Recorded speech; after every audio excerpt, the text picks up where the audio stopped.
목사님과 잠깐 인사하시는 시간 가지겠습니다.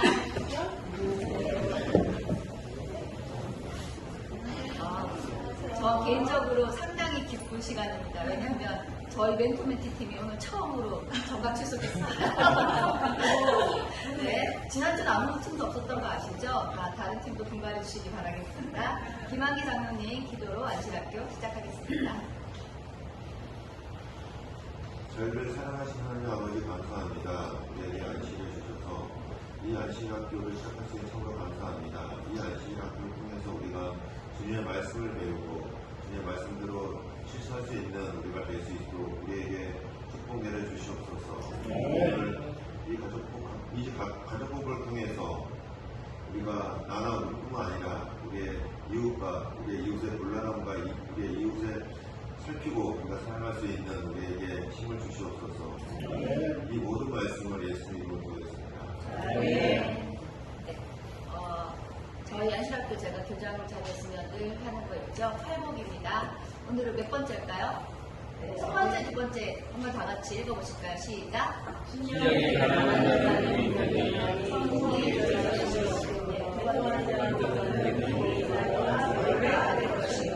지난주죠? 세 번째. 올려주세요, 세 번째. 네, 온유한 자는 복이 있나니 땅을 기업으로 얻을 것이라. 네, 오늘은 네 번째 복입니다. 의에 줄이고 복 많은 자는 복이 있나니 저희가 배부를 것이며. 마태복음 5장 6절에 있는 말씀입니다. 산상보훈에 있는 말씀 잠시 읽어드리겠습니다. 의는 거룩하고 하나님과 같이 되는 것이다. 그래서 하나님은 사랑이시다. 의는 하나님의 율법과 일치되는 것이다. 왜냐하면 주의 모든 계명이 의로우며 사랑은 율법의 완성이기 때문이다. 의는 사랑이며 사랑은 하나님의 빛과 생명이다. 하나님의 의는 그리스도를 통하여 실현된다. 그러므로 우리는 그분을 받아들임으로써 의를 얻게 된다. 의는 고통스러운 투쟁이나 지치게 만드는 수고, 그리고 선물이나 희생으로 얻어지는 것이 아니라 그것을 얻고자 줄이고 목말라 하는 모든 영혼에게 거저 주어지는 것이다. 하나님에 대해서는 알면 할수록 품성에 대한 우리의 이상이 더욱 높아지고 그리스도의 형상을 나타내고자 하는 열망이 더욱 강해질 것이다. 하나님의 말씀은 생명의 샘이다. 그 생명의 샘을 찾으려고 노력할 때 그대는 성령을 통하여 그리스도와 교통을 나누게 된다.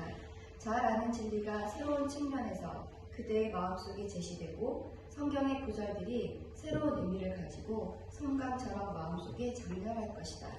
성령께서 그대에게 진리를 제시해 줄 때 그대는 가장 가치 있는 경험을 쌓게 될 것이며 그대에게 계시된 위로는 위로되는 것들을 다른 사람에게 알려주고자 갈망하게 될 것이다. 그들과 교제하게 될 때 그대는 그리스도의 품성이나 사업에 관한 어떤 새로운 사상을 전하게 될 것이다. 그리고 또 그리스도를 사랑하는 자들과 사랑하지 않는 자들 모두에게 나누어 줄 수 있는 그분의 자비로운 사랑에 대한 새로운 계시를 갖게 될 것이다. 그리스도의 사랑을 한번 맛본 사람은 그 사랑을 더욱 많이 받고자 끊임없이 부르십니다. 그래서 나누어 주게 되면 더욱 풍성하게 더욱 많이 받게 될 것이다. 잃어버린 인류를 구원하기 위하여 자신을 비우신 예수님에게는 성령이 한없이 한량없이 주어졌다. 그러므로 그리스도를 따르는 사람들도 그분께서 우리 안에 거하시고 온 마음을 바칠 때에는 누구나 그것을 받을 것이다. 우리 주님께서는 오직 성령의 충만을 받으라고 친히 명령하셨다. 이것은 명령이면서도 이 명령 자체의 성취에 대한 약속이기도 하다. 하나님께서는 땅을 소생시키는 소낙비처럼 당신의 사랑을 무제한으로 부어주신다. 의에 줄이고 목말라서 말씀을 충분히 보다 보면 새로운 측면에서 그 말씀이 새롭게 보인다고 하잖아요. 그 말을 되게 많이 받았더라고요. 그래서 또 우리의 성경 구절들이 우리에게 성광처럼 너무나 장렬할 수 있는 그런 우리 육석고등교회 교육이 되셨으면 좋겠습니다. 네, 교과는 우리 오늘 박기환 장로님께서 준비해 주셨습니다.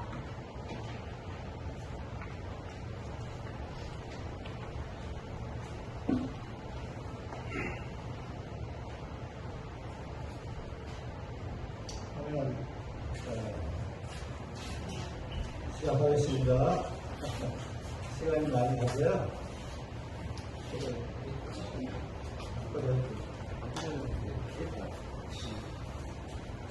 오늘 7과 청지기집분에 대해서 이번 기회에 공부하고 있죠. 우리는 지극히 작은 자 하나에게, 제목이 지극히 작은 자 하나에게. 자, 지극히 작은 자는 어떤 자들인가? 여기 보면 참으로 무가치하게 여겨져서 사람들의 관심도 전혀 끌 수 없는 사람, 그리고 아무런 능력이 없어서 수동적으로 도움만 받을 뿐 갚을 길이 없는 사람, 그리고 가난하고 병들고 실패해서 우리가 도움을 베푼다 해도 아무것도 갚을 것이 없는 사람들을 이야기하고 있습니다. 우리의 도움이 절대적으로 필요한 사람들이죠. 자, 시대의 소망에는 이러한 이야기가 있습니다. 큰 심판의 날 광경을 묘사하고 있는데요. 그리스도께서는 그 판결이 한 가지 점에 의해서 결정된 것이라고 말씀하셨습니다. 자, 심판의 날 그 한 가지를 보시겠다는 거예요. 그 한 가지가 무엇일까? 그 알아보시면 그들의 영원한 운명은 그리스도를 위하여 가난하고 고통받는 자들을 도와주었느냐 또는 도와주지 않았느냐에 따라 결정된다고 했습니다. 그렇기 때문에 심판의 날 이 한 가지, 가난한 자들을 도와주었느냐 도와주지 않았느냐에 따라서 결정된다고 이야기하고 있습니다. 자, 그렇게 해서 이 판결을 받은 사람들, 그래서 하나님께서 마태복음 25장 30절, 오늘 기억절이죠. 그때 임금이 그 오른편에 있는 자들에게 이르시되 내 아버지께 복받을 자들이여 나와 창세로부터 너희를 위하여 예비된 나라를 상속받으라. 하나님께 선택받으신 사람들에게 하나님께서 이 말씀을 주실 것입니다. 자, 마태복음 25장에는 마태복음 24장에서 재림에 대해서 말씀하시고 25장에서 재림을 준비하는 데 있어서 어떻게 해야 하는지 구체적으로 말씀하셨어요. 그래서 마태복음 25장 초반부에는 하나님께서 세 가지 비유를 통해서 우리에게 말씀하시고 계신데 그것을 좀 살펴보도록 하겠습니다. 자, 이 마태복음 25장에 나오는 세 가지 비유를 통해서 하나님께서 우리를 하늘로 데려가실지 말지에 대한 심사 자료가 된다고 하셨습니다. 자, 첫 번째 열처녀의 비유가 나오고 있죠. 열처녀의 비유는 성령의 선물을 어떻게 사용했느냐. 너희가 매일 아침 매일 성령의 도우심을 기뻐하고 성령의 인도하심에 따라 살아갔느냐라고 하는 것을 이야기하고 있습니다. 그리고 두 번째는 달란트의 비유입니다. 재물과 하나님께서 우리에게 주신 재물과 재능을 사용했느냐, 묻어두었느냐, 그것을 보시는 것입니다. 그리고 세 번째, 바로 양과 염소의 비유입니다. 그래서 하나님께서 우리에게 주신 재물과 재능을 누구를 위해서 어떻게 사용했느냐를 보시겠다는 것입니다. 이렇게 해서 여기에 합격한 자들을 하나님께서 방금 말씀하신 그 기억절, 오른편에 있는 양들에게 하신 말씀이죠. 창세로부터 너희를 위하여 준비된 나라를 받으라, 그 말씀을 하고 계신 것입니다. 자, 서론에는 우리는 이 땅 위에서 하나님의 일을 관리하는 자들이기 때문에 가난한 자들을 돕는 것은 우리에게 맡겨진 의무라고 했습니다. 이게 해도 되고 안 해도 되는 게 아니고 우리의 의무라고 말씀하셨고, 그것은 예수님의 모범을 따르는 것이며 그분의 계명에 순종하는 것이다 라고 말씀합니다. 자, 일요일 순서부터 보도록 하겠습니다. 자, 가난한 사람들은 당시에 세리, 부도덕한 관리들, 심지어 이웃들에게까지 무시를 당했다고 했습니다. 일반적으로 가난은 하나님의 저주라고 생각되었고 그들의 불행한 상태는 죄의 결과로 여겨졌다고 했습니다. 왜 가난이 하나님의 저주라고 생각했을까요? 당시의 사람들은. 아마도 하나님께 신실했으면 하나님께 축복을 받았기 때문에 잘 살 수 있을 텐데 하나님께 신실하지 않았기 때문에 저주를 받은 것이다 이렇게 생각을 했었고요. 이런 생각으로 인해서 가난한 사람들과 그들의 불행한 형편에 관심을 두는 사람이 거의 없었다라고 이야기하고 있습니다. 예수님께서 공생애를 시작하실 때 나사렛 고향에 가셔서 메시아의 사명 진술을 말씀하셨어요. 가난을 하나님의 조주라고 생각했던 당시 유대인들과 달리 메시아로 이 땅에 오신 예수님께서는 가난한 자들을 위해 일하는 것이 자신의 사명이다라고 말씀하셨습니다. 적용해 보면 하나님께서 생각하시는 경건한 삶은 무엇인가 라고 말씀하셨는데 야고보서 2장 27절에 하나님께서 생각하시는 경건한 삶은 부하와 가부를 두 혼란 중에 돌보고 또 자기를 지켜 세속에 물들지 아니하는 것이라고 이렇게 말씀하고 계십니다. 또 거기 영광과 교훈에는 올바른 전도 방법에 있어서 가난한 자와 배우지 못한 자들을 돌보지 않아도 좋다는 생각을 아무도 가져서는 안 된다 이렇게 말씀하셨습니다. 하나님께서는 가난한 자들을 위한 대책을 고레후서지에서 말씀하셨죠. 거기 출애굽기 23장에 보면 너는 여섯해 동안 너의 땅에 파종하여 그 소산을 거두고 일곱째 해에는 갈지 말며 묵혀두어서 내 백성의 가난한 자들이 먹게 하라. 그 남은 것은 들짐승이 먹으리라. 내 포도원과 감람원도 그리 할지니라. 농사를 지을 때 여섯해 동안은 농사를 잘 지어서 소출을 얻게 하고 일곱째 해 안식년이 되면 밭을 갈지 말고 나그네와 짐승들이 먹도록 그렇게 하라는 것입니다. 하나님께서는 가난한 사람들을 위해서 말씀하신 것 가운데 밭을 갈 때도 밭을 갈아서 수확을 할 때도 다 하지 말고 한 고랑 정도는 남겨두라고 하셨어요. 이웃의 가난한 사람들을 위해서 남겨두어라. 그리고 또 심지어 어떤 말씀을까지 하셨는가 하면 소출을 거두어서 마차에 싣고 갈 때 싣고 가다가 떨어지면 그것을 줍지 말라고 했어요. 가난한 사람들이나 불쌍한 사람들이 먹도록 하기 위해서. 그래서 하나님께서 가난한 자들을 위해서 이렇게 말씀을 하고 계십니다. 자, 그러면 어려운 사람을 돕는 자들을 위한 성경의 약속이 거기 나와 있죠. 자, 첫 번째 잠언 28장 27절에 구제하는 자는 궁핍하지 아니하리라 이렇게 말씀하셨습니다. 두 번째 잠언 29장 14절에 왕이가 견고하리라 이렇게 말씀하셨고요. 자, 세 번째는 시편 41편 1절에 재앙의 날 여호와께서 건지시리라 이렇게 말씀하셨습니다. 그래서 선을 행하면 복이 되어 돌아온다는, 우리가 선을 행할 때 복을 받고자 해서 하는 것은 아니지만 이렇게 복이 되어 돌아온다는 것을 말씀하고 계십니다. 자, 왜 가난한 자들을 돌보라고 하셨는가? 여기 이렇게 말씀하고 계십니다. 가난한 사람, 아픈 사람, 극빈자를 돕는 것은 그들의 수가 증가될 때 국가의 사회적 구조를 약화시킬 수 있고 사회에 해롭다고 믿었기 때문입니다. 그래서 우리들 주변에 매우 어려운 사람들을 우리가 도와주지 않으면 그러한 분들로 인해서 사회에 좋지 않은 영향을 미칠 수 있기 때문에 돌보아 줘야 한다고 그렇게 말씀하셨습니다.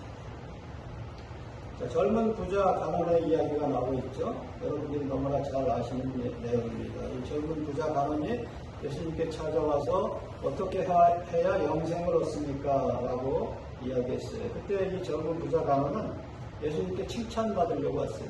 왜 그런가 하면 자기가 어려서부터 너무나 철저하게 잘해왔거든요. 모든 것, 신앙생활을 다 잘해왔고 계명도 잘 지켰죠. 그래서 예수님께서 계명을 잘 지켜야 한다 그렇게 말씀하셨을 때 또 한 가지를 최종적으로 말씀하신 것이 내가 가지고 있는 재산을 팔아서 가난한 자들을 도와주고 나를 따르라고 했죠. 그때 이 젊은 부자 간원은 재산이 많은 거로 예수님의 말씀을 받아들이지 않고 떠났다.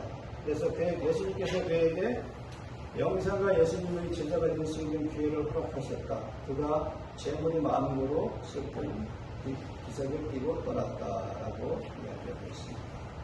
자, 물질적 풍요가 지금 우리에게 무엇을 주건 우리 모두는 머지않아 죽음을 맞이할 것입니다. 우리는 불과 여기서 그러니까 짧게는 한 20, 30년, 적어도 한 5, 60년 후에는 이 땅이 없을 거예요. 우리 모두. 자, 머지않아 죽음을 맞이하게 될 건데, 물질적 풍요가 우리에게 무슨 의미가 있냐. 그때 결국 각 사람에게 주어질 영원이라는 시간을 마주하게 될 것이다. 라고 이야기하고 있습니다. 자, 돈으로 평안을 살 수 있을까요? 행복을 살 수 있을까요? 없어요? 왜? 경제적으로 여유가 있어야 되잖아요. 자, 돈으로 평안을 살 수 있다고 하면 우리들 주변에 정말 부유한 사람들, 심지어 요즘 대통령들도 보면 하나같이 감옥에 가서 고생을 하고 재산이 많다는 그 삼성 그룹 회장도 보면 교도소 드나들고 매일 힘들게 사는 것을 볼 수 있어요. 자, 거기 보면 많은 부자들이 재물이 그토록 바라던 평안과 행복을 가져들지 못함을 깨달았다라고 이렇게 이야기했습니다. 이 땅에서 소유할 수 있는 재물보다 훨씬 더 아름답고 영원한 것을 준비하고 우리를 기다리고 계신 하나님의 마음을 깨닫고 영혼을 선택하는 지혜로운 자가 되도록 하시기 바랍니다. 자, 이제 삭개오. 자, 거기 교과에 삭개오와 부자 법관 사이의 공통점 3가지가 나오죠. 자, 첫 번째는 두 사람 모두 부자였고, 두 번째는 예수님을 만나고자 했습니다. 그리고 세 번째는 영생을 얻기를 원했죠. 그러나 그 결과는 어떻게 됐죠? 삭개오와 부자 법관은 이때까지 말은 현격한 차이가 있었어요. 아주 부자 법관은 우리 말로 이야기하면 모태 교인으로서 아주 정상적인 신앙을 해온 사람이에요. 그렇지만 삭개오는 그렇지 않았죠. 많은 죄인이라는 낙인께서 그리고 신앙생활을 하지 않았던 사람인데도 불구하고 그 사람의 운명은 여기서 바뀌는 것을 볼 수 있었습니다. 삭개오는 그가 가진 재물을 소중히 여기기를 했지만 젊은 부자 법관과 달리 재물이 우상이 되지는 않았던 것입니다. 그렇게 해서 이 두 사람이 운명이 바뀐 것을 알 수 있습니다. 부와 거기 기도문에 이렇게 써있네요. 부와 재물을 바라보는 저의 관점에 참된 회심이 있기를 바랍니다. 돈을 사랑하지 말고 있는 바를 족한 줄로 알라고 하신 하나님의 말씀을 가슴에 새기고 재물을 통해 하나님께 영광을 돌리며 덜 가진 자들에게 베풀며 살게 도와주시옵소서. 자, 하나님께서 친히 말씀하셨는데요. 그 사람은 누구일까요? 정직한 사람, 완벽한 사람, 온전한 사람, 당대 최고 의인. 지구상에서 그 누구와도 비교할 수 없는 사람. 누구죠? 네, 욥을 이야기하고 있습니다. 그 사람이 사람을 평가할 때는 가장되거나 개인적인 그런 의견이 들어갈 수 있어요. 그렇지만 그 하나님의 평가는 이 정확한 것을 우리가 알 수 있습니다. 우리도 이와 같이 하나님의 이러한 평가를 받는다면 얼마나 기쁠까요? 자, 우리가 알고 있는 욥에 대해서 여러분들이 잘 알고 계신데 오늘 교과에서는 욥에 대한 또 다른 중요한 이야기를 하고 있습니다. 자, 욥은 남루한 차림의 거지가 다가와서 도움을 요청할 때까지 기다리지 않았다. 욥은 적극적으로 도움이 필요한 자들을 찾아 나섰으며 그들의 필요를 채워주었다. 그들의 필요에 대하여 그대의 주의를 환기시키기까지 기다리지 말라고 하셨습니다. 욥처럼 행동하라. 알지 못했던 것을 그는 찾아내었다. 사정을 알아보기 위한 여정을 통해 필요한 것을 알아내고 그것을 가장 잘 충족시켜줄 수 있는 길을 연구하라 라고 이렇게 교회 증언에서 말씀하셨습니다. 그래서 욥은 도움의 손길이 필요한 사람들을 자기한테 와서 도움을 구하기까지 기다리지 않았다고 했습니다. 기다리지 않고 찾아나서라고 이렇게 찾아나섰고 우리도 이처럼 이렇게 행동하라고 이야기하고 있습니다. 어떤 이들은 가난으로, 어떤 이는 질병으로, 어떤 이는 가슴을 내리는 아픔과 절망, 우울 등으로 고통을 겪고 있다. 욕처럼 그대는 맹인에게는 눈이 되고 저는 자에게는 발이 되어야 한다. 또한 그들에게 가장 필요로 되는 도움과 필요를 채워주기 위한 목적으로 그대가 알지 못하는 원인을 조사하고 그것을 발견해내야 한다라고 권면하고 계십니다. 자, 죄란 무엇인가? 성경에서 말하는 죄는 하지 말라고 하는 것을 하는 것이 죄예요. 자, 또 다른 의미에서 죄는 하라고 하는 것을 하지 않는 것이 죄예요. 자, 우리 믿는 사람들이 하지 말라고 하는 그런 죄는 잘 짓지 않아요. 그래서 큰 죄를 짓거나 그렇게 잘못하고 그러진 않는데 하라고 하는 죄는 잘 짓고 있습니다. 제가 집에서 맨날 혼나요. 지금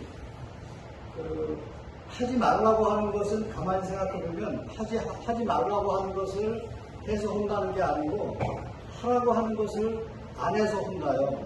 예를 들어서 설거지를 하면 설거지 다 한 다음에 싱크대 주변에 물기를 다 닦아야 된대요. 설거지 하다 보면 그거 깜빡하고 안 닦을 때가 있거든요. 그럼 그거 안 닦았다고 혼나요. 하라고 했는데 안 한 거예요. 그러면 세면대 손 닦고 세수하고 그러면 거기 타월로 닦으래요.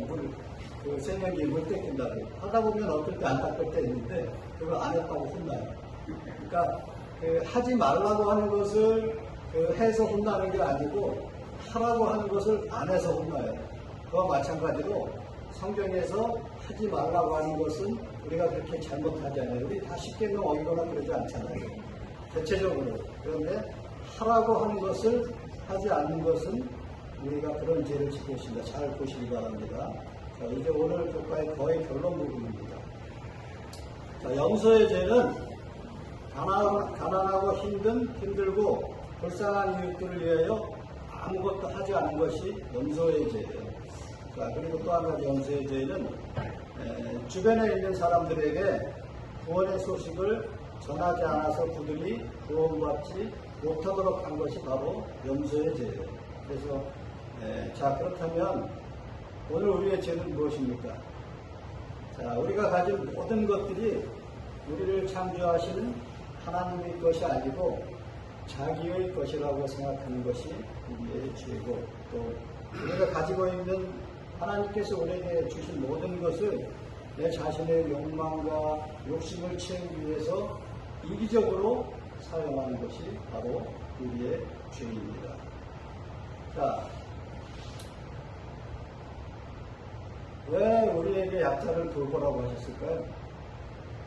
나도 약자고, 나도 지금 여력이 없고, 나도 성향 형편이 영롭지 않은데 왜 우리한테 약자를 돌보라고 하셨죠?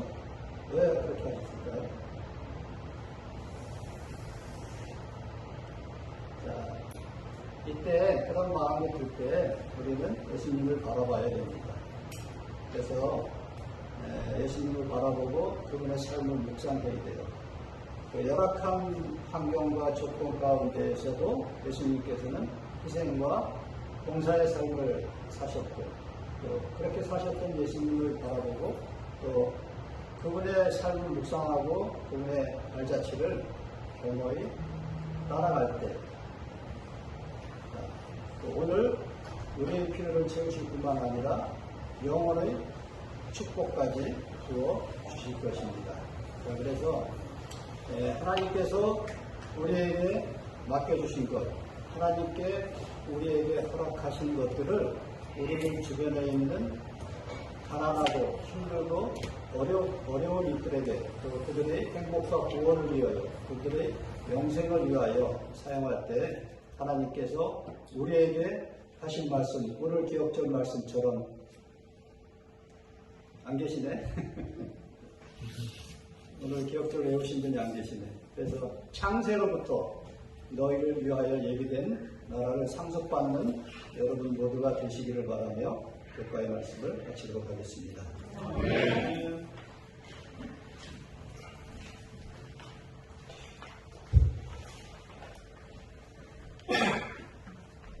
감사합니다, 장로님.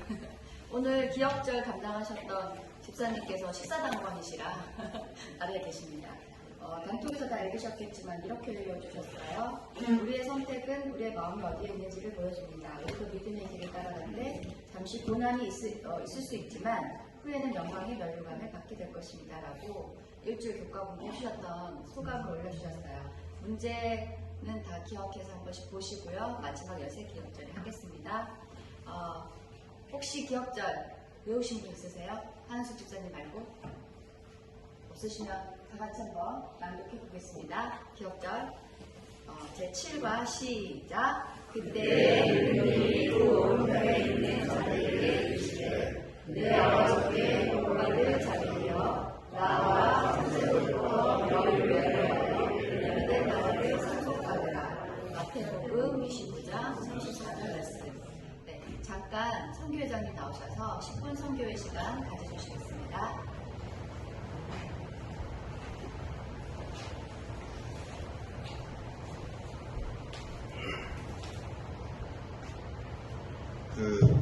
목사님이 단톡에 올리신 것처럼 올해 3월달부터 제자훈련 및 케어 그룹 요거를 진행하려고 합니다. 그래서 일단은 2023년 저희 선교회에서 가장 우선적으로 이 일을 시작하려 합니다. 그래서 이제 우리가 제자훈련을 통해서 영어권 사업을 하는데 우리가 공부를 할 수 있는 우리 교인들로 우리가 보장할 수 있도록 하면 좋겠고요. 그래서 우리 학생반도 이제 우리가 모여서 교회 이제 우리가 청년 학생반을 하기 때문에 우리 부모님들도 같이 모여서 주님의 말씀을 공부하고 우리가 제자훈련을 하면은 좋지 않을까 생각이 들어서 오늘 시작하겠습니다. 그래서 우리가 시작은 3월 4일 오후 1시 반부터 시작할 거고요. 실전은 3월 1일 수요일까지 저한테 말씀해 주시면 감사하겠습니다. 감사합니다. 1분도 안 하신 것 같아요. 네, 손님 소개해드리겠습니다. 오랜만에 저희 교회에 찾아주신 우리 최현식 장로님, 남희진 집사님, 이제 손님 아니시죠? 네, 감사합니다. 그리고 사경회를 위해서 우리 김대환 목사님 방문해 주셨습니다. 강진교회 현재 신부하고 계십니다. 감사합니다. 헌금 소개해드리겠습니다. 양동우 목사님 감사원금 들어주셨습니다. 박기환 장로님 가정 감사원금, 김대환 목사님 감사원금, 우성훈 집사님 가정 감사원금, 이수영 장로님 가정, 화성훈 집사님 가정, 그리고 정성국 집사님 가정 감사원금 드려주셨습니다. 김학기 장로님 가정 감사원금 드려주셨습니다. 그리고 생일 맞이하신 우리 전시현 학생 감사원금 드려주셨습니다. 헌금 드려주신 분들과 국가를 위해서 우리 박기환 장로님께서 기도해주시고 안식활동을 마치겠습니다.